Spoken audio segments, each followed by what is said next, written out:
আলাইকুম রহমতুল্লাহ তিরমিজি শরীফের হাদিস হাদিস নম্বর 2863 হাজরত ইসাক ইবনে মানসুর রহমতুল্লাহ হযরতে জুবাইর ইবনে নুফাইল রহমতুল্লাহ সূত্রে বর্ণিত তিনি বলে আল্লাহর রাসূল ইরশাদ করেছেন আল্লাহ নিজের হতেও উদ্ভূত সেই জিনিস অর্থাৎ কোরআন অপেক্ষা শ্রেষ্ঠ আর কোনো জিনিস নিয়া তোমরা আল্লাহর কাছে প্রত্যাবর্তন করতে পারো না। হাদিস তিরমিজি এটা বলে নেই হাদিস নম্বর 2864। আহমদ ইবনে মানি রহমাতুল্লাহ এবং হযরত ইবনে আব্বাস রাদিয়াল্লাহু আনহু সূত্রে বর্ণিত তিনি বলেন আল্লাহ রাসূল ইরশাদ করেছেন যে যার ভিতরে কোরআনের কিছু না সে বিরান ঘরের মতো।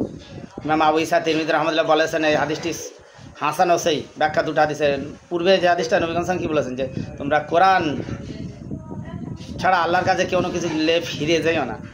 দ্বিতীয় নম্বরে বলে যার কাছে কোরআনের কিছু নেই সে বিরান ঘর পোড়ো বাড়ি বোধ বাড়ি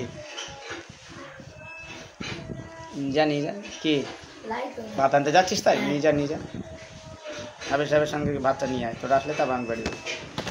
হ্যাঁ অবশ্যই দেখুন কোরআন কি জিনিস এটা বুঝতে শিখুন মুসলমান। কবে হুঁশ ফেরবে।